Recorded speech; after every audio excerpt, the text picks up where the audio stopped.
Next stop, Chicago Junction. Use this one.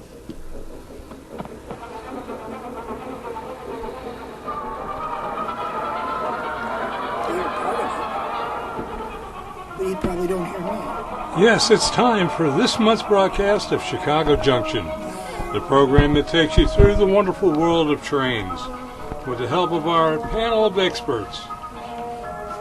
I am your announcer, Brian Ballou, and here is our boss, the head of the Windy City Hometown Entertainment Network and Chief Electrical Engineer, Mr. John DeVita. Well, thank you very much, Brian. Welcome, ladies and gentlemen, to another broadcast of Chicago Junction from the John DeVita Broadcast Center on the Windy City Hometown Entertainment Network on Wednesday, September the 14th, the year 2022. Today, the panel will be talking about railroads and model railroads. Blah, blah, blah. So, now, to start our program, here is our announcer, Mr. Brian. Thank you, John. And now let's meet the panel. First up is myself, Brian Ballou.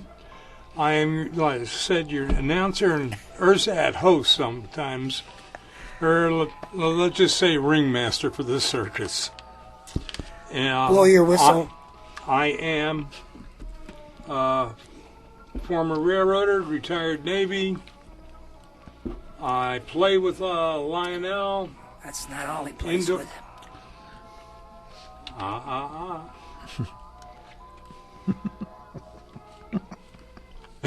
Blame the right guy. And I love you. I love you. And I love you too. And I also belong to several museums and other organizations.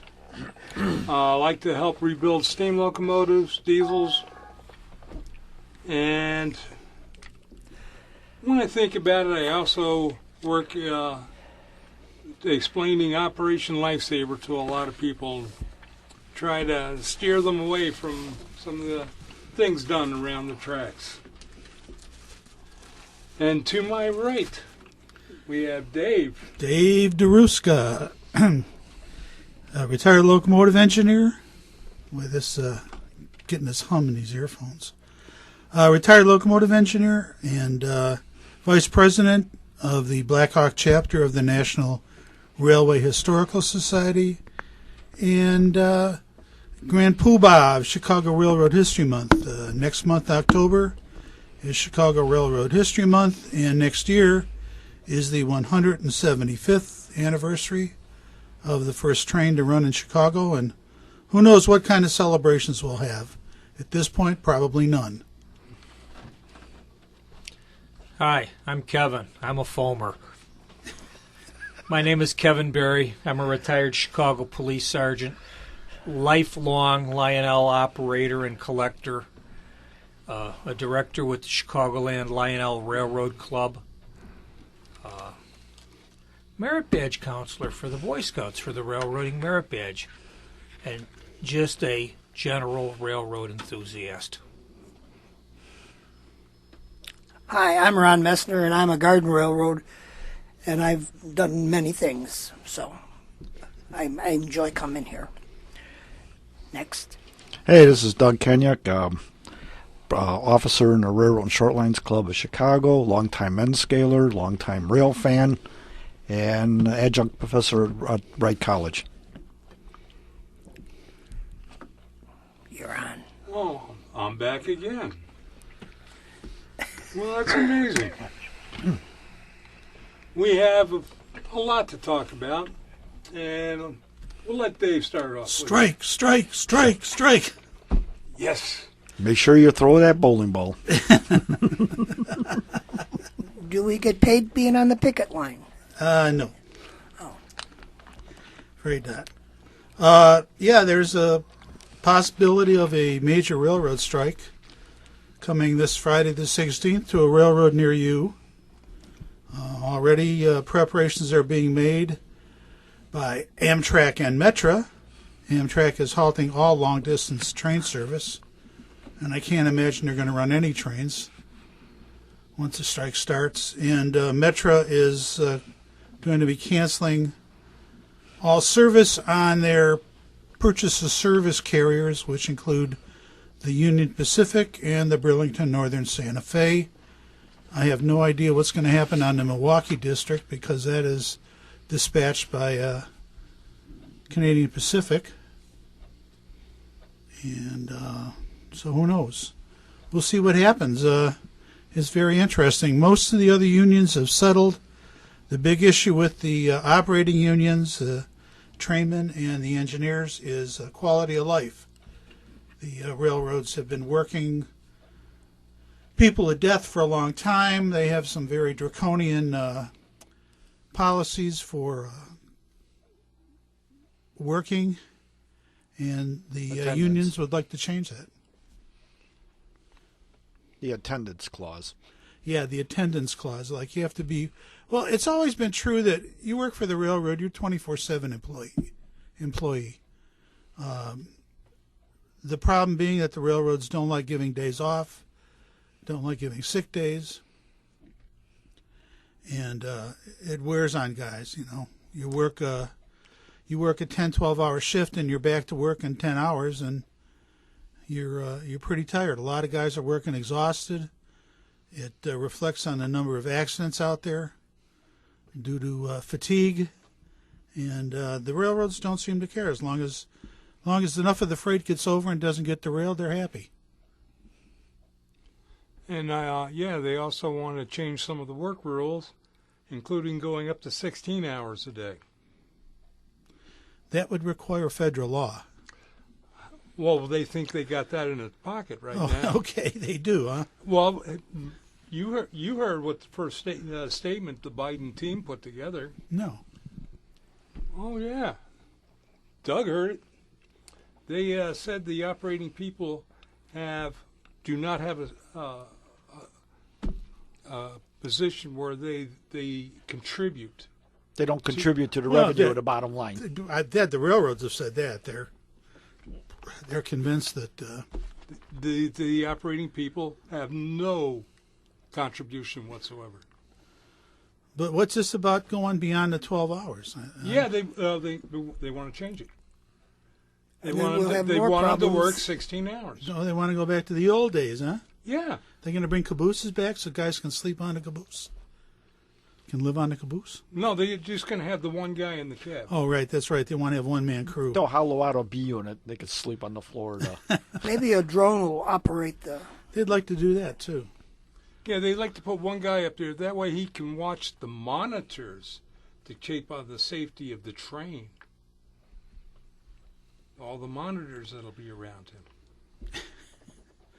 I know they've had what do you say it? Autonomous.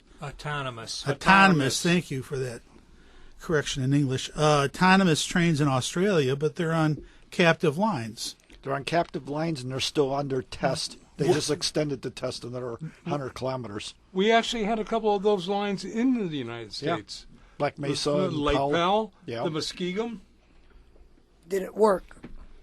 Yes, because they were basically an enclosed line. Right, with no grade crossings, and connections. Minimum grade crossings. Minimum. Well, I don't think the Lake Powell one had any. Yeah, they say had a couple where trucks ran over. Oh, okay. Megantic in Canada, that was a one-man operation deal. Megantic? Oh, yeah. The one where they blew up the city. Yeah. Wiped the town off the map. One little mistake. Yeah. They have an official name for that. Takes. Oops. So, on some good things, the Canadian Pacific recently donated a turntable to the Steam Railroading Institute, I believe, is out in the old Rock Island shops. Oh, the one in Silvis? Silvis, yeah. The tollway was going to run through the turntable, so they donated it to the Steam Railroading Institute to replace the one that disappeared out there. Yeah, right off of Green Street. That whole area has now been torn down, and now that the CP and the tollway finally settled somehow, no details, Now, all of a sudden, there's all kinds of construction going on. Right now, they're digging the trenches for the sewer pipes and stuff. Surprise, surprise. So yeah, that's a pretty good thing because the thing going on at Silvis is pretty awesome. What they're doing, yeah, but I'm hearing some dissension coming from it. What? But we'll see what happens. Well, who's dissenting? Dissenting. Descending. Same That's where this conversation's going. Down. Down. They're trying to iron out things. That's all. Everybody has different ideas. Everybody wants to do it their way. How true that is. And if you don't do it, I'll take my bat and ball and go home. Oh, that's pretty much it for me. Okay, I got a couple of things. Menards is making more inroads into the model railroading. They came out with two more series of vehicles. A 1949 Dodge Power Wagon in 6 paint jobs, including a U.S. Army and a U.S. Forestry Service marking, and a 1958 Plymouth Fury. Now, Christine from the movie was a 58 Plymouth Belvedere, but if you don't look too close, the 58 Plymouth Fury that Menards is selling with the white roof and the white side trim and the fire red body could be mistaken for a Christine, and that's one of 6 paint jobs. I bought one in all pink and one in black and gold, and my 17-month-old granddaughter fell in love with the pink Plymouth Fury, so I had to go back to Menards and get her one. For $4.99, Grandpa can be magnanimous and buy her a car too. She got you wrapped around her little finger. Oh, jeez, you don't need Coke bottle glasses to see that. Charles Rowe sent out a email today on Lionel Halloween stuff in stock and coming towards the end of the month, including a fully illuminated Halloween haunted house and a end-of-the-line express Halloween doodlebug. And the doodlebug looks gnarly. They've got an undead gondola with 4 arms sticking up through the dirt in the gondola from the elbow up. That's sort of neat. They got a water tower with a witch on it. They got some nice stuff. The Steam Rail Institute in Owasso, Michigan, home of the Père Marquette 1225, sent out a letter to everyone that the 1225 will not be in operation this Christmas season. It's down for maintenance. They ordered some new drive rods and other components built, and they have not come in as of the time that the email was sent out last week, nor are they expected to come in time to be fitted and have the engine in proper operation to start doing the Christmas train in mid-November. So they'll be making the runs with a pair of GP38-2s. And the proposed Canadian Pacific Kansas City Southern merger was brought up a couple of minutes ago, and there was a major town hall meeting held by the Surface Transportation Board with the suburbs that it would affect, including Itasca, and Are we out to Elgin? pretty much universally, Surface Transportation Board was told your impact study isn't worth the paper it's printed on.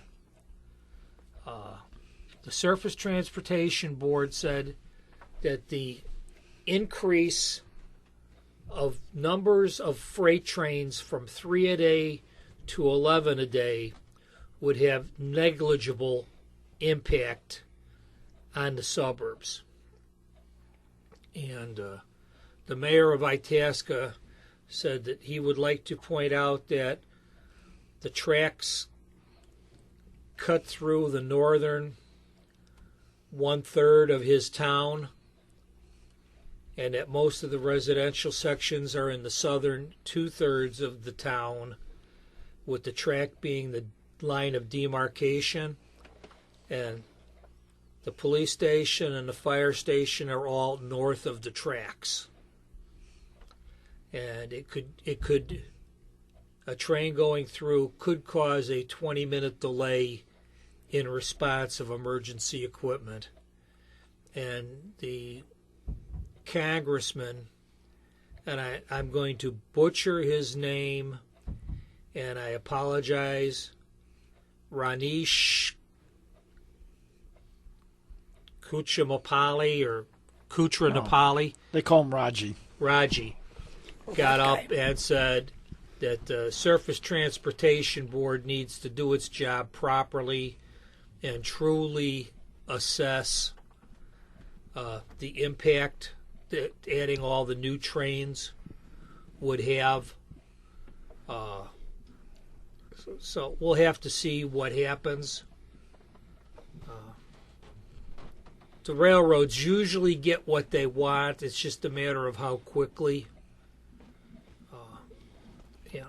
But I know what sort of concessions they have to make too, because in the end they will be making concessions. I know some suburbs, because of trains, have built additional fire stations.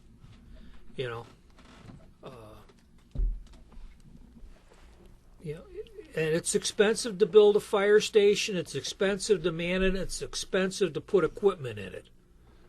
So I don't think this is as done a deal as they would like it to be. We're just going to have to wait and see how it shakes out. Well, look what happened in Barrington. Now that's all supposedly settled, and now the citizens are waiting for the overpass or underpass for the tracks on the old EJ&E, because now there's more trains running, and they were all bent out of shape about it. And all the lawyers lived there, so they still lost. That was nice, though, to read that. Could you put that together somewhere that I could be a little more sympathetic? Because I don't see being youth sympathetic. Lawyers and me, there's, Well, they lost. They merger That's with a the bad J thing? went through, and they were supposedly supposed to get on Route 12 there an overpass or underpass built. It was supposed to be started 3 years ago, and it's not even out of the design phase yet. I.e., it's not going to get built, guys. Yeah, well. I've had a run-in with a lot of them lawyers. Yeah, the consultants haven't sucked it dry yet. Anytime you get a lawyer involved in anything, the only person who comes out ahead on the deal is the lawyer. Lawyers make money when they lose. They make more when they win, but they still get paid when they lose. So anyway, it's same thing's going to happen with the 20 suburbs that had the meeting in Itasca. It's, they can complain and jump and down all they want. In the end, the merger's going to happen. They'll say, oh, well, we'll give you another, like they did in Elmhurst. There's that one underpass to get around the old Northwestern tracks. Yeah, well, you go straight on Elmhurst, you get traffic light, you hit the crossing, or you could take the bypass that goes, and it's a underpass It's about a block. You go a block over, under, and come back. And that was the concession. I don't know when they built that, but that's how Elmhurst got around the problem. Well, Oak Lawn, I think it's Oak Lawn. It might be Chicago Ridge. Got the overpass on 111th Street between Cicero and Central because the CSX crosses on 111th Street and then it crosses at 108th and Central. And if the train was there waiting to get clearance to go further west, it could block both of those roads and an ambulance couldn't get through. So they built an underpass. They also built a pumping station so you don't need an arc to cross when it rains. And then there's where the Milwaukee West Line crosses Grand Avenue. I haven't seen them start on that underpass or overpass yet. Is that where it rained, Cole? No, that's where the Metro train hit 20 cars. Oh, okay. Well, You're not making Grand Avenue. Yeah, Grand Avenue. Yeah. Remember they had the big accident, and because everybody just piles up, and it's on a weird angle. Both streets it's like this kind of an angle, very like 10 degrees.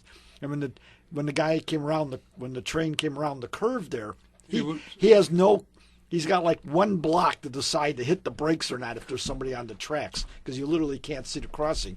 And slammed rush hour, 20 cars. Yeah. That's the one where if you watched the news that night of the accident. Yeah, why couldn't the train turn? Yeah, they were sitting there tight, but if you look, as a backdrop, cars do not stop on the tracks. Oh, yeah, they've put up all kinds of warnings and stuff. People still stop.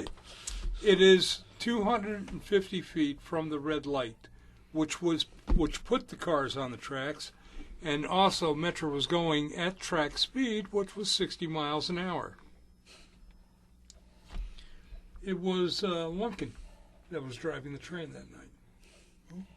Lunkin. I had him for a trainer at Blue Island. And I thought his last name was Lunkin. Not familiar with that. But still, people that come to these railroad crossings think that they don't have to pay attention. If there's traffic or how many cars are ahead of them and where the stoplight is. I think every crossing now has a sign that says cars do not stop on track. And they still do. Well, yeah, and there's stop signs all over the place, and I've never seen a stop sign that stops a car. But yeah, they put the blame that the crossing was not synchronized with the traffic light. Right. That was 250 feet down. Well, that was the same thing that happened at Foxcroft Grove. Yeah. Oh, yeah. Oh, that one was even worse. Yeah, that was the traffic light was not synchronized with the gates. And they said the distance between the track and the cross street was too short for any long vehicles. Right. And the fact is, it was a brand new truck that happened to be 3 feet longer. Yeah, the school bus. Yes, and the supervisor driving it didn't know that. Yeah, and didn't know the route either. That was the first time that supervisor was on that route. Yeah, so there's some bad crossings out there, and this was about 5, 6, 10, maybe 10 now, even 10 years ago. They had the multiple on Grand Avenue there, and they said, "Yeah, we're going to put an underpass under there." Okay, Yeah, when? Exactly. And I haven't seen 87th and Pulaski, which supposedly has been redesigned, or the gates have been moved and all that stuff. I haven't seen it. I haven't had a reason to go up there. But last summer or the summer before, some woman got caught just forward of the gates, and rather than hit the gas and go because the arm of the gate was behind her, she sat there and got eaten by the train. Yep. Yeah. If you watch Virtual Rail Fan, the LaGrange, that happens all the time. You see, luckily those guys are coming through there at 10 miles an hour, and you hear them hitting the horn and finally slowing the train down, and sometimes they hit the car. Anyway. I got the white hair to prove it. Yep. Anything else, Kevin? No, I think that's it until I remember something. Then we got Ron. I'm good with everything. He's just a placeholder. Oh, by the way, congratulations on the regionals and short lines. What do we do this time? They've fared better than the Class 1s. Oh, yeah. They have fared better than the Class runs and have less Stress. complaints. Yes. Oh, I talked to a few. We had a few guys in our model railroad operating group. There was, they worked on the Chicago terminal, and they were home by 6 every night. They come in at 9, mess around for about 8 hours, and then go home. Didn't have to work weekends either. Loved the job. Chicago Terminal, that's the one that had the Chicago flag in their Yep. their logo? Yeah. Okay. That's the one that was owned by Alloy Pacific. He bellied up because he kept spending money on stuff that he shouldn't have bought. And now all the Chicago terminal properties are owned by somebody else. Well, it's just, it was always in that yard right there near Armitage and that the was Kennedy. That was the Goose Island operation. Yeah. So and those guys, they were switching when the city made a big deal about some window company taking one of those factories on Goose Island. I got to ride with I didn't ride with the guys, but they came over and they brought a car of raw material for that company. So I'm sitting up in the engine talking with them. They're waiting. The guys come out with the forklifts, took the material in and said bye to the guys, and they went back to the yard. And about 6 months later, the window company bellied up. This is after the mayor and the governor, everybody was up there going. Oh, yeah, Well, right, once the mayor got Finkel-Steele to move, Goose Island was history. Yeah, it's all owned. Most of it's now owned by Sterling Bay. Yeah. Then Sterling Bay bought the ADM milling, tore that down. Then turned around and told Metro, "You better build a station here for my people." Metro's trying to at Western Avenue for the UP West line. There's one there for the Milwaukee line, and they would be incompatible because they'd be in two different places. Are they gonna leave that swing bridge there, or is it gonna be removed? It's going to stay there right now because they're trying to get that as part of the extend the 606 trail. There's only two obstacles in the way: the expressway and the UP North line. Other than that, that's no problem. Because that swing bridge was out of service because it was used so infrequently that the local gentry cannibalized all the wires. Yes. Yeah, that happened a couple of times. And then after Finkel moved out, the Chicago terminal said, "We're not fixing it again." That scrapyard. Okay. I worked security at that scrapyard. So it's but yeah, they want to move to 606 and then followed what was left of the tracks down the middle Are you of okay? Kingsbury. His inner Donald is coming out. So Got a fur ball. yeah, Chicago terminal had 3 operations. They also did the Bensonville industrial area and they did the Elk Grove. Now both of those are run by Progressive Rail. Let me tickle your tummy. And they got interesting names. The one in Elk Grove Village now called Chicago Junction, and the Bensonville Industrial is now called Chicago, St. Paul, and Pacific. Progressive Rail. They name all kinds. They got all kinds of weird names for their stuff. Well, there used to be a Chicago Junction. Yeah, it was absorbed by Conrail in 1976. Mm-hmm. There used to be a manufacturer's junction too, but I don't MJ's, know if that still exists. it anymore. still exists, It was even though part of there's nothing there. Omnirail. Yes. Omnirail owned it. Yeah, Omnitrax. Or They own it. Omnitrax. It's still. I looked the last time I looked in the Secretary of State's listing of companies. They're still an active I don't think their corporation. roundhouse is there No, anymore. that was torn down about 5 years ago. They And had- anything there was scrapped. They had 2 switch engines, and they painted them up in the old Rock Island, black, red, and white. And one was number 23, and the other was whatever number Scottie Pippen's jersey was.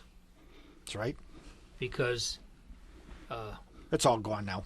Oh, Manufactured Junction. I remember them being green Yeah, they with repainted the white them. and gold stripe. Yeah, they repainted them to look like the Bulls colors. Oh, when they were winners. sometime right around 1990, I walked into Omnitrax's predecessor. Western Electric. No, Omnitrax's predecessor company They're at 104th Oh, and Muskegon. COE Holdings. Yeah. Well, I walked in there just to give Eddie DiPozo, who was their manager, a hard time. Oh, Rail Link was the. So I says, "Where's your number 6?" And he says, "No, it's down at 22nd Street." I says, "No, it's not." And I reached in the pocket of the field jacket I was wearing, and I pulled out a repainted Lionel switch engine that had come into the world as a Jersey Central, and I had repainted it and redecaled it as Rail Link number 6, and that blew up in my face. That turned into a 250 engine paint job. That kept me in pocket change and out of mischief for about 4 years. That's hard to believe. Keep you out of mischief. Hey, my wife didn't have to worry about me being in the tavern. She knew I was down in the basement painting train engines. Sniffing fumes. Permission to whack him in the head, Chief? I remember delivering to Chicago Junction when I worked for the WC. We used to shove up the hill off of the old B&OCT. Yeah, they had the copper companies go on. I don't know what they do there, but there's some little company right off just south of where it crosses the Illinois Central line, and they still receive occasional cars, but I don't even know who switches it. But it's still an active company, as far as I can tell. Either the belt or the... Yeah. It's one of those things. CSX, You scratch your head. Everything's gone. Western Electric's gone. There's a mall sitting there today. The copper company that was one of their main businesses besides Western Electric is gone. For a while there, they were using the yard for storage and repair. That's gone. So I don't know. Anybody know what's going on with the Altenheim sub? I know the CSX is not running anything. Oh, they officially filed to abandon it. Okay. Or at least they want to abandon it. I'm not sure if they're ever going to get it. So it'll be another 606. Nah, it's next to the expressway. I don't think so. I think somebody in the state of Illinois will go, oh, we could put another highway lane there. Yeah. So but yeah, it's up for abandonment. Well, I think they still switch Ferrero Pan. Well, I take this back. Wisconsin Central formed a subsidiary called Wisconsin Central Rail Link, okay? And they were going to use that as a bypass for something. They actually leased that whole thing from Forest Park down to 22nd Street. Right. They just filed recently to abandon that by saying, CN says, I have no use for it. Right. So at this point, yeah, it's more or less out of service. I don't even think anything runs on there. Is that little spur just west of Halstead Avenue on Cermak? West of Cermak. There's a little industrial spur just west of Halstead on Cermak. That's all gone. That was Burlington, and then they leased it. That was Burlington that switched it. Then they leased it to Central Illinois Railroad that went under. They leased it to somebody else whose name escapes me for the moment, and now that's all been abandoned. Matter of fact, Chicago's claiming that for rail trail, that whole thing along Cermak, all the way to Western Avenue. For a while they had an old Baldwin switcher parked. It's a weird. Yeah, it's a triangle piece of land with the thing. Yeah, that was literally it was just big enough to park a Baldwin switcher between the curbs. Now, when it was run by Central Illinois, those guys went out and repainted one of their switchers to look like the old CB and Q switchers, except they had Central Illinois on it instead of CB and Q. And for a short time after Central Illinois, Dot Rail Services went bankrupt. Burlington took it over, but there's nothing left along there that wants rail services. So the whole thing is abandoned from Western Avenue to Halstead, north to Sangamon. The piece of the track that came off 16th Street, they just refiled the Burlington Northern Santa Fe to I don't understand this, to re-abandon it is about the best way I could say it. It was filed for abandonment, but they never consummated it. So now they had a time limit apparently is up, so they got to re-abandon the thing. And of course, Chicago jumped in and said we want it as a rail trail. So it's about a 0.4 miles. Yeah, Altenheim Sub used to service the Sears warehouse. Yeah, well, where'd Sears go? High school Sears? now. Sears? What's a Sears? You're right. You know, the building by us, they just put a stop order again on it. This time they forgot to pull permits to build the top floor in steel. They started building it without a permit, got caught. They poured some columns in the back, didn't have a permit, and they were pouring some aprons around the building and didn't have a permit for that. So there's this big stop order. So everything's ground to a halt again. Is that the Five Corners? Yep, 6 corners. Yeah. Well, there's that 6-pair track, Fillmore, block north of Halstead Avenue, block north of Roosevelt Road at Kedzie, where the old Sears warehouse used to be, the Home and Square police facility. There's 6-pair track immediately north of the building. And usually all you see is just cars parked there. Yeah, that's part of the OB and OCT, that line. And they're still parking cars in Elk Grove Village. I was out there last weekend, and there was stuff parked all over the place. Don't they have a problem with them? Don't they get an attitude after they've been parked up there for a while? I don't know. So Depends. If it's an industrial area, no. it is. Elk Grove is totally Yeah, if industrial. it's a residential area, people start complaining day 2. Except when Northwestern parked a bunch of hoppers about along Kilpatrick Avenue in our neighborhood, and they were all like rust buckets, right? And of course the taggers got through with it, and I think that's why they parked them there, was to get the taggers to put Rust-Oleum on for them so they didn't have to do it.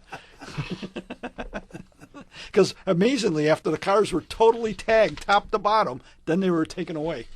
It was just coincidental. And they closed Milwaukee Avenue now totally at Grayland. Yeah. Now come phase 2, they're going to try to figure out how to they got to put the temporary bridge in now before they start with the real one. Anything else? I got the usual nonsense. The usual suspects? Yep. Honolulu agency begins early testing of their rail system. Yes, Hawaii. HART, Honolulu Area Rapid Transit, announced on August 30th that trial running test phase, the final series of testing before operation, for the first operating segment of Honolulu's rail system began on August 29th. HART says that the term is described as rigorous, comprehensive series of tests of all aspects of the train, stations, systems, and operating personnel, including the simulation of many normal and emergency operating scenarios. Well, it's Hawaii. What can That's the elevated line. Yeah. They've been working on it for the last 25 years. Oh, they're going to be working on it for another year. During testing, Hart says multiple trains will be operating and moving along the tracks from East Kapolei Station to Ahoya Stadium. Tests will occur up to 24 hours a day, 7 days a week, and continue until the system achieves operational readiness status and prior to the transfer of the system to the city's Department of Transportation for the initial launch. According to Hart, there is no set schedule of trains running, as it will vary depending on the type of testing take place. Now, I'm not going to go into the rest of it, but the last couple of lines cracked me up. It says, for safety purposes, the public should avoid the stations. The rail system, which is powered by a third rail that runs alongside of the rail tracks and carries 750 volts electricity, will be live and energized throughout the testing period. The public is urged to always avoid these rail tracks.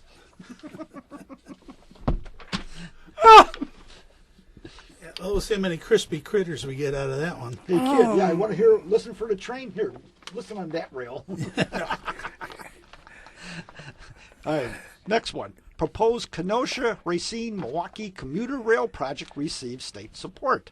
Not going to read the whole thing, but apparently the Wisconsin Department of Transportation thinks it's a good idea to implement commuter service along the 33-mile existing active freight rail corridor from downtown Kenosha and continue through Racine and onto the Milwaukee Intermodal Terminal in downtown Milwaukee. They think it's a good idea, and they think that they could have it up and running by 2026. Now, that was the double-track Northwestern old line, Yep. which Union Pacific single-tracked, Yep. and it's... Oh, they account for that. They said that there's going to be, let's see, here it is. It says here, according to the document, the project corridor runs along the western shore of Lake Michigan, parallel to but east of Interstate 94, and includes upgrading the track that allows speeds operating up to 79 miles per hour, constructing up to 3 10,000-foot passing sidings, implementing positive train control throughout the corridor, and upgrading grade crossings along the route with quadrant gates and signals. The project also includes construction of maintenance facility, rehabilitation, replacement of various bridges, and the use of hydrogen-powered rail vehicles. See, I lost my place there. Rail vehicles. Bidirectional service is intended to be provided initially on weekday peak periods only, with off-peak and weekend service to be added later. Oh, so the hydrogen train's going to go both ways. Yeah. Now, why did they stop the train in Kenosha and not continue it to Milwaukee when Amtrak came in? Because it was considered inner city. I know, that's the first thing I thought of. Okay, Wisconsin's going to build a commuter line between Kenosha and Milwaukee to connect with Metra, so why ride Amtrak to Milwaukee? Take the all-day train instead. There's not as many stops on Amtrak as there would be. Yeah, doesn't Amtrak stop at the airport up in Milwaukee? It stops at the airport in Milwaukee. It stops at Racine, far west of Racine, but considered Racine. And I think one other stop before that. Sturtevant. Anyway, so that caught my eye. It's Yeah. like all of a sudden they're going to start that up again. But yeah, They've been you talking said- about it yeah, for the last but- 20 years. But see, the thing was, And they're gonna still talk Amtrak, about it. the officials of Amtrak really wanted Northwestern to be in the system. Yeah. And because they had enough station stops where they would be able to pick up people and make the route actually profitable. And why didn't they do it?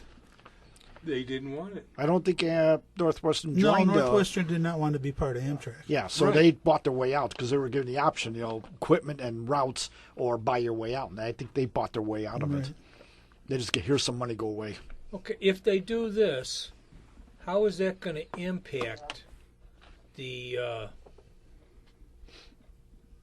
trolley service that they have been developing on and off in Milwaukee? Doesn't.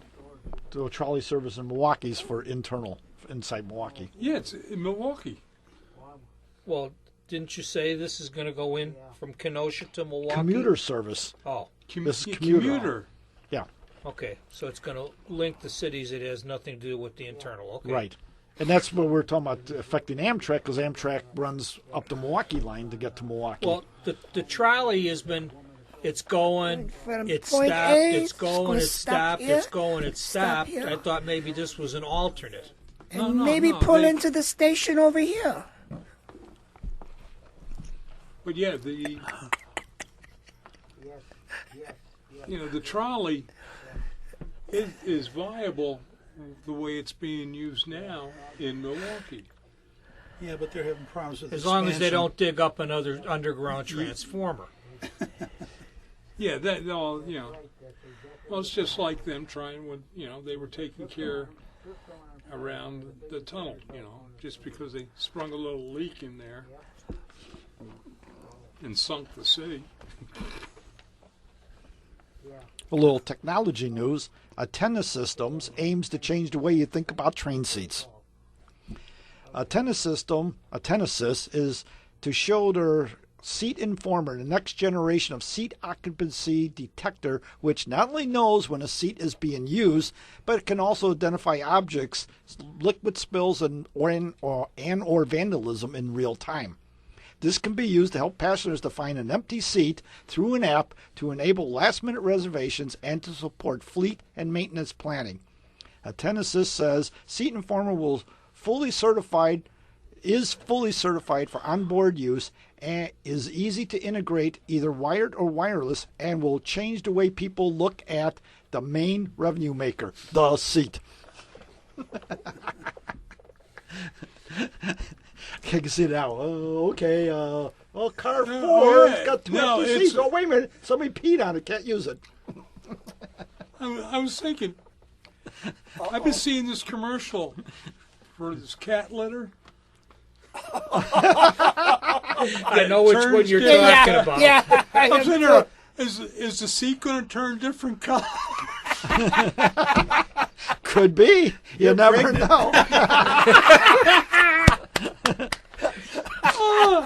I read that. I'm like, it's a seat. What's the problem? But apparently, I think I'll stand the whole way. That's as funny as the goats. Oh, it gets better. I got another one. Oh, okay. Fast food workers hope signal tampering would lead to a slow night. Tilden Township, PA. Police have named a second person they say was involved in tampering with crossing gates on the Reading and Northern in August and say the motivation was to create an easier night at the fast food restaurant where they both worked. Reading and Northern. Ryan of Tilden Township was arrested earlier this month on a series of charges stemming from his alleged use of a shunt to disrupt the crossing signal gates on August 26th. Boria's arrest came after co-workers recognized him from photos posted online by the police showing an individual walking trackside wearing a Wendy's fast food uniform.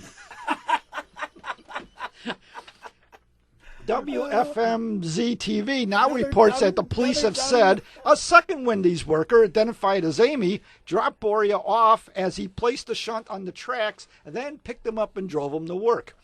The police officer told the station that in interviews, the two individuals said their hope was that they would cause the crossing gates to malfunction, preventing people from reaching Wendy's where they worked and allow them to have a slow night. Tilden Township, Reading and Northern Police, along with the FBI, are continuing to investigate. Wendy's has to quit hiring all these PhD employees. I told you it gets good. Slow people look for a slow night. And make sure you wear your uniform. And I'm thinking, let's see now, if I worked for Probably the only Walmart, thing he which had one would I clean. break? Okay, let's see. Okay, you picked this up. When would this basically come out?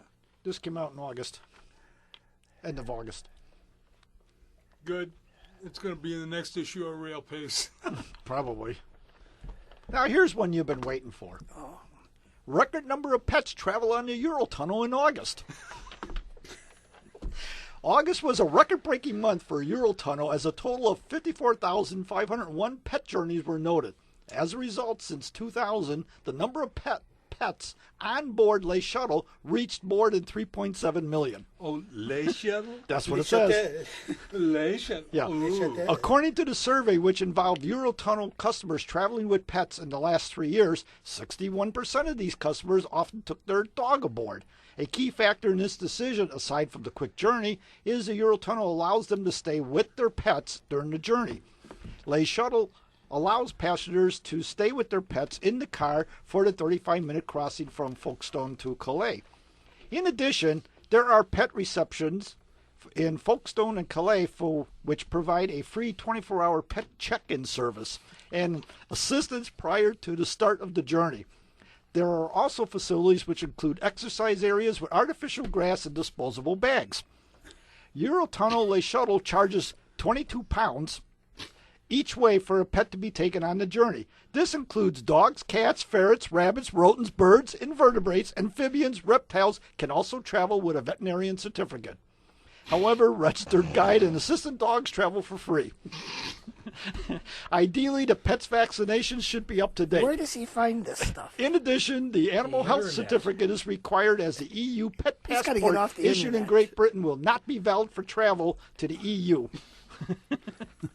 That's $25 to $30 one way to take your pet. So I'm with thinking, you. what happens if there's a rat on board? Who paid for it? Oh, look, lady, you got a cockroach. It's an invertebrate, right? Hey, look, there's cockroaches. Do you have a ticket? Are they veterinarian certificate? It reminds me of the time on the Northwestern train cars used to have quite a few insects living in them, usually roaches. Various So critters. this woman points out the conductor. She says, "Look at this roach," and he says, "Ma'am, you're not allowed to bring your pets on board." I don't know if he was called on the carpet for that or not.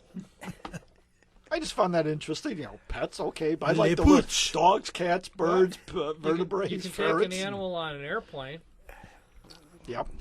Oh, Okay, Showtime. Brian, you're back up. I said showtime. that's right. Now that the comedian is sat down, Well, I just got one announcement to make. Monday is the start of National Rail Safety Week. yay! No, be on the lookout. The station blitzes are starting to come back, Metro's going to be doing it at Union Station in Ogilvie, and then they're going to hit LaSalle Street and Millennial Park. I've been invited to the Canadian National kickoff. Really? Ah.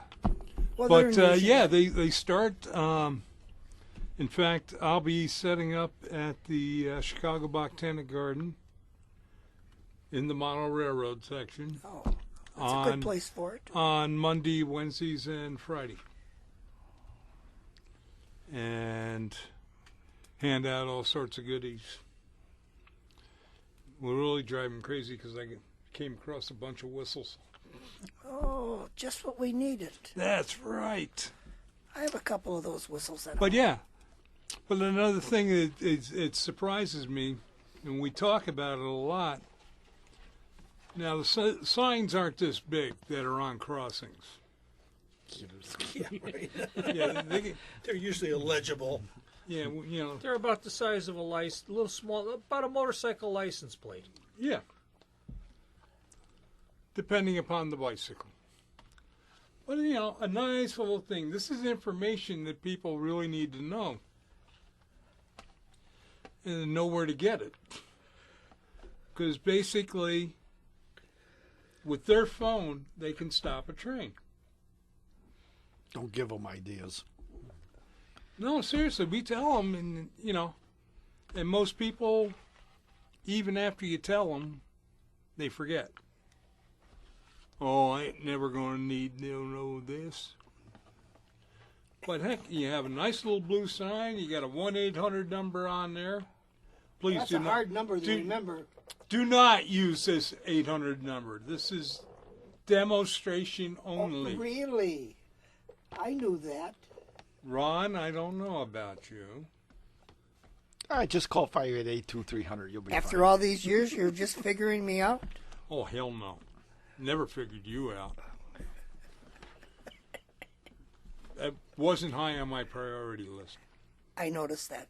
But you had the 1-800 number, and you got this crossing, and then this number over here.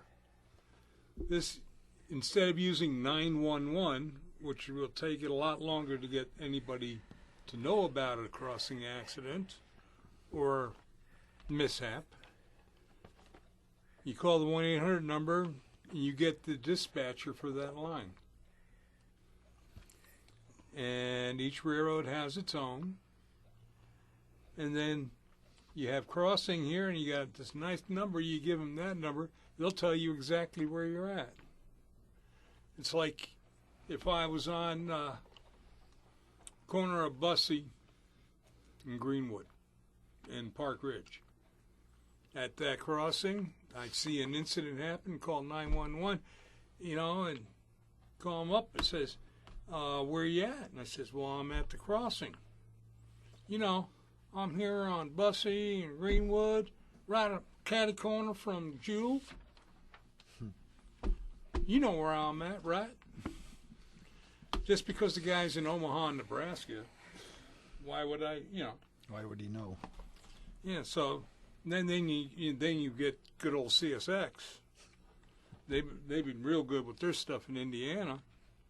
They're dispatchers down in Florida. Yep. And then you got CP and CN, Toronto. You're making an international call. But Thank with God all it's these not signs, Quebec. how often do they call? They'd hang up on you if you didn't speak French.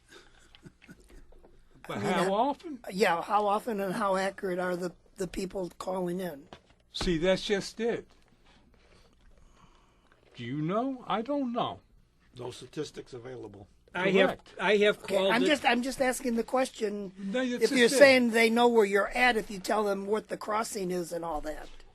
They will, because they have this paper in front of them that has the number of the crossing. Okay. And if he's a dispatcher on that line, he'll be open to the right page.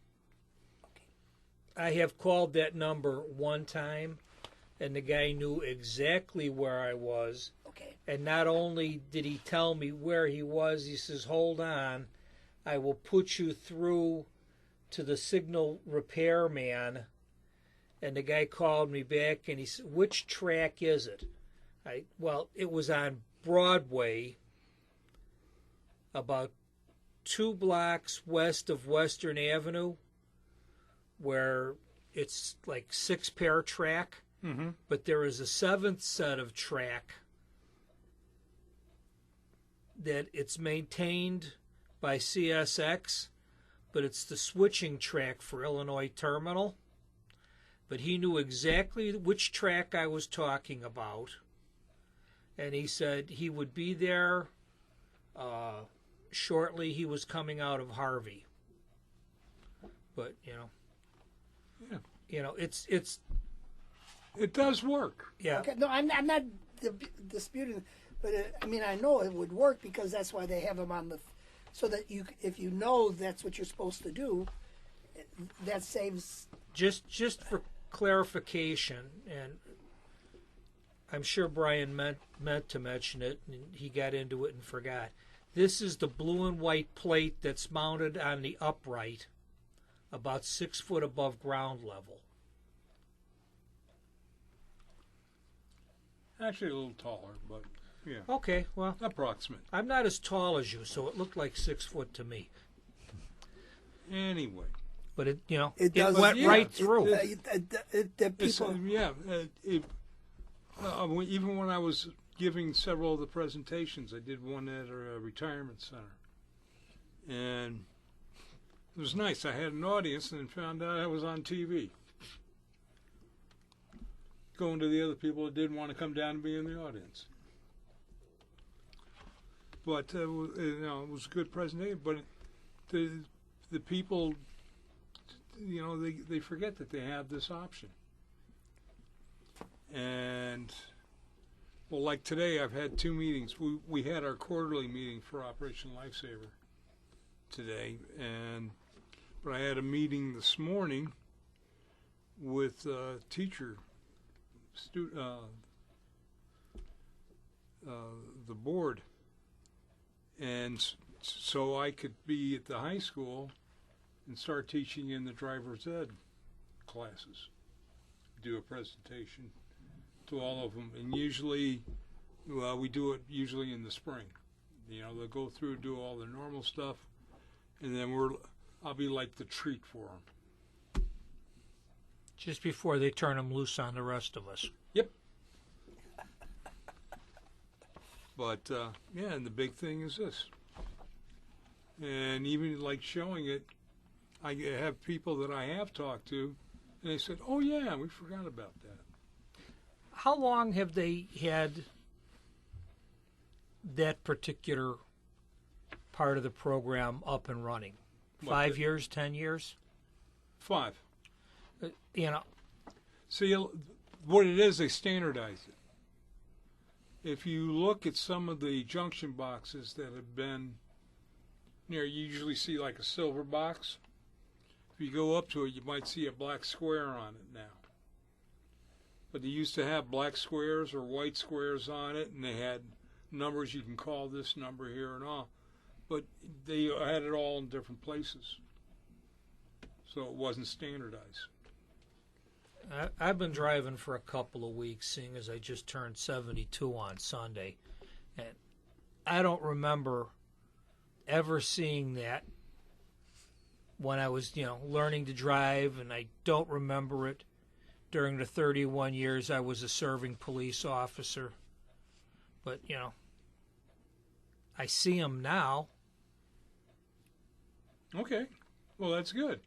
See them damn near every place now. Because there's been so many different scenarios that's going on that they're trying to put more information out there. If they put that, then they're doing their job as far as instead of having to call the local, the police department. Yeah, well, like when you call the police department, okay? Yes, they'll know where you're at, but then they have to get a hold of the railroad, right? And not only and to get them. So actually, you use valuable minutes there, and the train could be closer to get it stopped. I can tell you from experience, to telling 911, if you don't have a half an hour, you don't have enough time, because I had a guy drove his Volvo wagon onto the tracks, and I called 911, and I knew where I was, and I know I gave him the right location, and I watched the Metro commuter train kick the Volvo down the tracks. Okay. And he never slowed down. Again, because with people that would never happen to me. Or they don't pay attention to how far they're supposed to be back if there's a crossing guard, a gate, or whatever. So, Yeah. I mean, it's all on the individual not paying attention to. Right. If you don't fit, don't commit.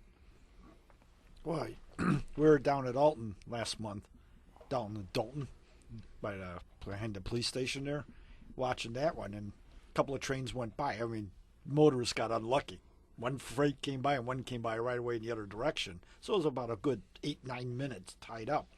Then the gates stayed down, and they would pull up and go right around the gates, both directions. Matter of fact, they were like, we were waiting to see if there was going to be a collision head on because everybody was going around the gates.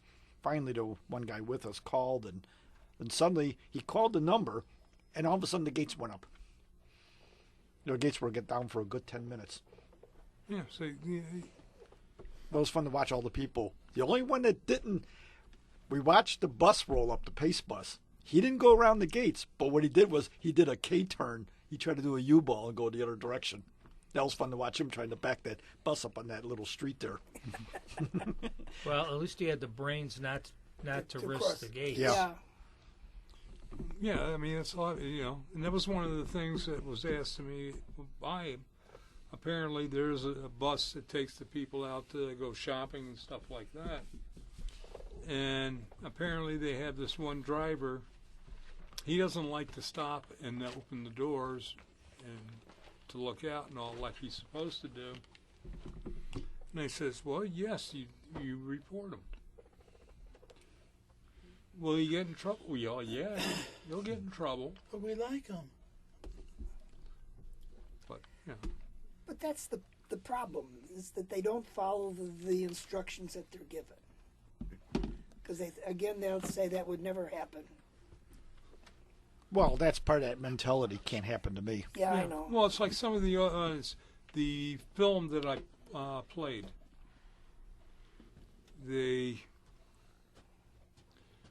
had a lot more of the younger people instead of older people in it. And so one of the questions asked after the end of it was, so it's always the young kids that are getting in trouble and stuff like that? But no. See, I misplayed this film. I should have put the other one in there where you have everybody in it. It's not just the young kids. It's all age groups. That forget and do, you might have had a few beers or two. Many. And come out of the bar. You want to go to sleep. Lay by the tracks. Comfortable. But see, that's just it. You might not see that situation, but then you'll have another situation. One of the biggest things is distractions. How many people have you seen using railroad tracks for a shortcut? How many are wearing earbuds? Mm-hmm. Or headphones? And walking down, not on the side of the tracks, But in the middle. right in the middle. We had several engineers that I know. They were going around the corner. And there were two girls walking down the tracks, wearing their headphones. And not paying attention. And one finally turned around. I mean, he was laying on the horn. He talking about it. He says, the one gal got off the tracks, the other girl stayed right there. She turned and looked at him, and then turned right back around and walked, waiting to get hit. I dare you. I'll tell you. I mean, to tell you the truth, Yeah. the one man that's the biggest coward in the world, and he caused a lot of grief, was Pagano. He used to be the head of Metro, and he was getting ready to be arrested. And he stepped in front of a train right as it was coming into the Crystal Lake station. The train he normally took in.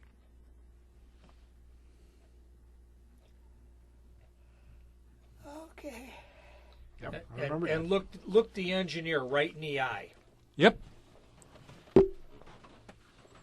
And People don't realize how dangerous those tracks can be.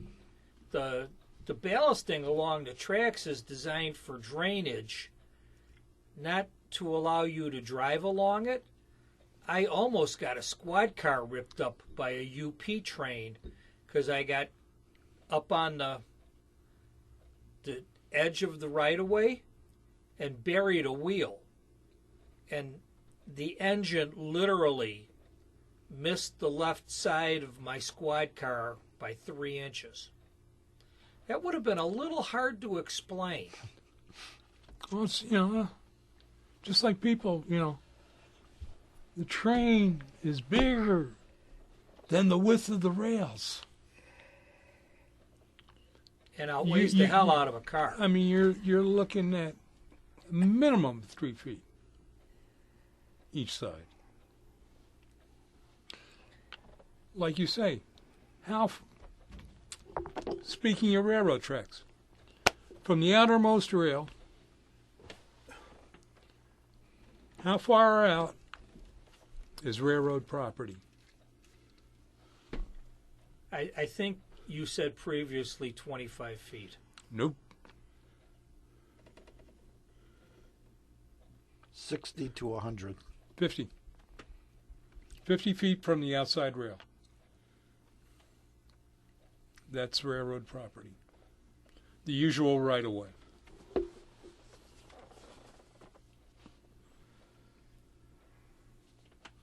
Then there's a lot of places in Chicago where there are houses and property lines that violate that. Yes.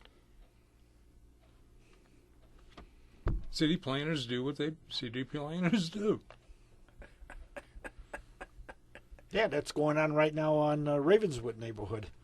Because Metro suddenly put up a fence and said, oh, we're going to fill this in because we got to do some bridge replacement. And the people were using the land, and all of a sudden, their little 10-foot backyard is now 1 foot because it was Metro right away.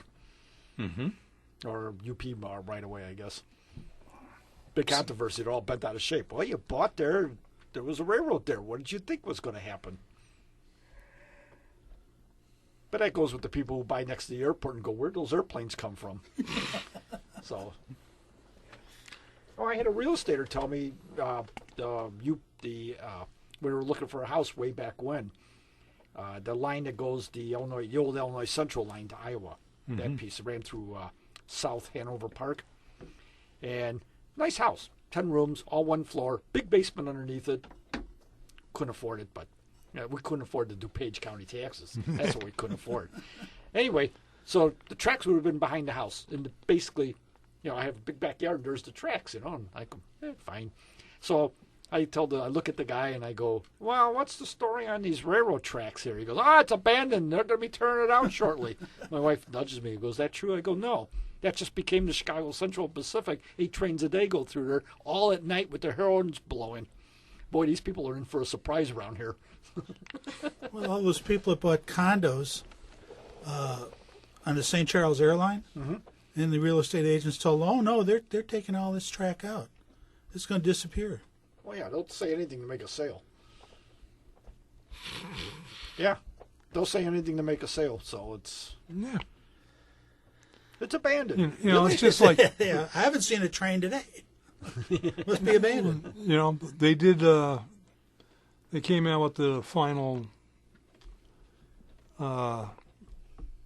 information on all the accidents last year. And all the crossing incidents. Over 2,000 that happened. And they figure,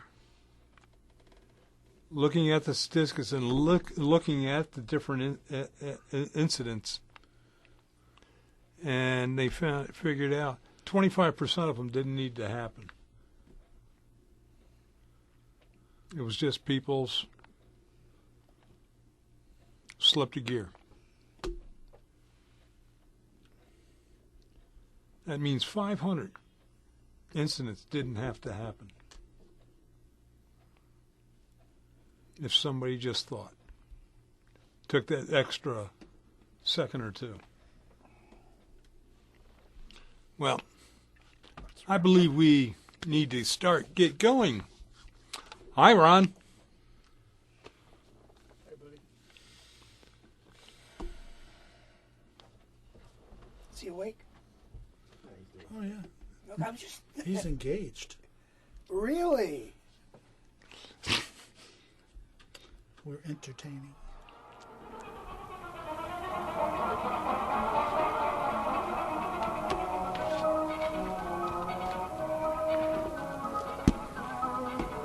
As our express comes into the terminal, we want to thank you for joining us on our journey through the wonderful world of trains. Chicago Junction is a production of the Windy City Hometown Entertainment Network and can be listened to on the web at www.windycityhometown.com, where you can listen to tonight's broadcast and all our past episodes. You can also sample some of our other fine programs that are being offered. Till next month, when we journey to Chicago Junction, this is your announcer, Brian Valou, saying happy rails to you, and good night, Mr. Ryan, wherever you are.